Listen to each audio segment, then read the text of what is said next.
engel biziz. Engel, bedeni ve uzvi kusurları olduğu halde asla bahane üretmeden, her zaman hayata tutunan ve yaşamları başarılar ve güzel örnekler ile dolu kişiler değildir.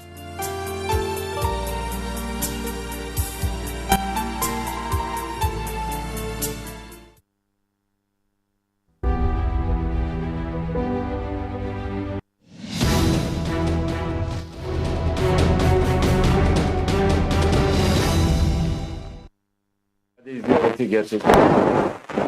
Sağ olsun Sayın Genel Başkan, Hüdapar heyeti daha önce birkaç sefer hem partimizi hem Cumhurbaşkanımızı ziyaret ederek görüşmeleri gerçekleştirdik. Bu öncelikle bir iade-i ziyarettir. Ve bu ziyaret çerçevesinde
Böyle ziyaretlerin, bir takım görüşme trafiklerinin daha da yoğunlaşması kaçınılmazdır. İşin doğası gereğidir.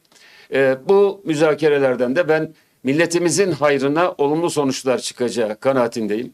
Ümit ediyorum ki en kısa süre içerisinde bu noktada adımları atarız ve bunu da milletimizle paylaşırız. Ben bu vesileyle bir kere daha Sayın Başkan'a ve değerli arkadaşlarına ev sahiplikleri dolayısıyla teşekkür ediyorum. Sizlere de bu ilginiz dolayısıyla çok teşekkür ediyorum. Değerli basın mensupları, hepiniz hoş geldiniz. Ben de huzurlarınızda bizi bugün ziyaret eden AK Parti heyetini, Sayın Bakanımı ve Seçim İşleri Başkanımız Ali İhsan Bey'i huzurlarınızda bir kez daha ben onlara bir daha hoş geldiniz diyorum. Ziyaretlerinden dolayı teşekkür ediyorum. İade ziyaretlerinden dolayı. Evet.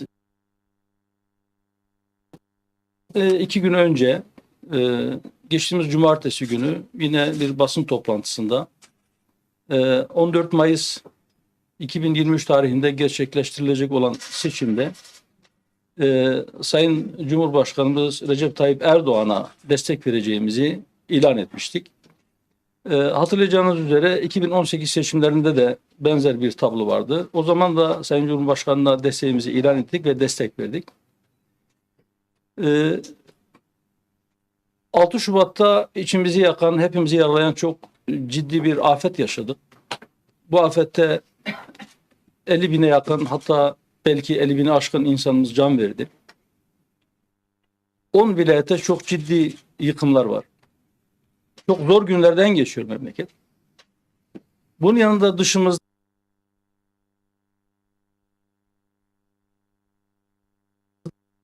çevremizde devam eden savaşlar var. Devam eden çatışmalar var.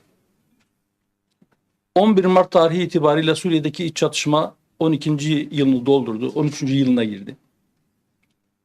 Memleket zor bir süreçten geçiyor ve bu süreçte önümüzdeki seçimlerin çok ciddi sonuçlarının olacağı, bundan sonra atılacak olan adımların, siyasi adımların çok önemli olduğu ve bu girdaptan çıkmak, bu ateşin içerisine düşmemek için çok dikkatli olunması gerektiğini hepimiz biliyoruz ve aslında kamuoyu da bunu takdir ediyor. Özellikle siyasi çevreler bu konuda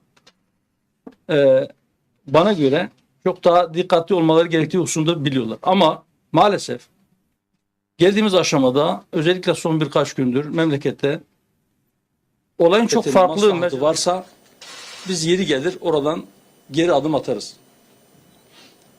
Bu nedenle biz Cumhurbaşkanı adayı çıkarmayacağımızı söyledik ve Sayın Cumhurbaşkanı'na destek vereceğimizi açıkladık. İnşallah bu zor süreçleri atlatacağız. Evet, depremde çok canımız yandı. Bizim de yoğun olarak gündemimiz o. Malumunuz Sayın Cumhurbaşkanımızla Ocak ayı başında yaptığımız görüşmelerden sonra Cumhur İttifakı'nın içerisinde yer alma konusunda bir teklif aldık ve o zamandan beri aslında görüşmelerimiz devam ediyordu.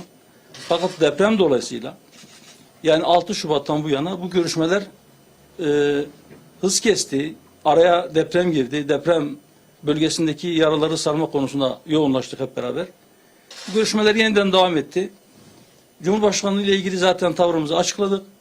Parlamento seçimlerine de birlikte girme konusunda, birlikte hareket etme konusunda prensip olarak bir problem yok.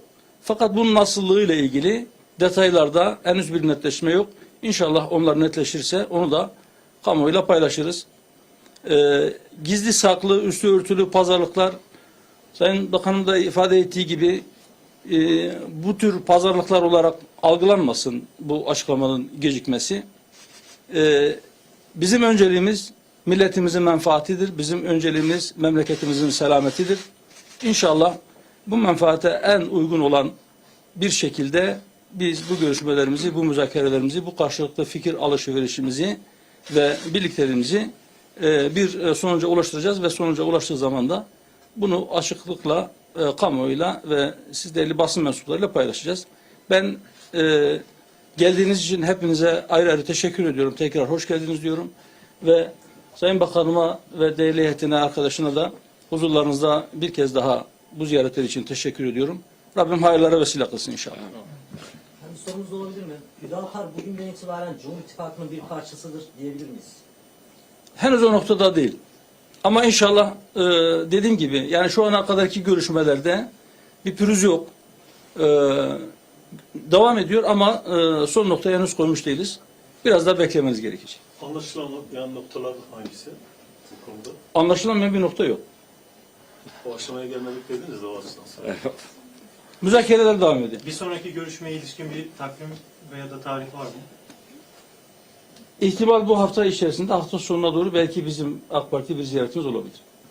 Peki. Teşekkür ederim. Hayırlı olsun. Şöyle mi geçelim? Şöyle müsaade edin.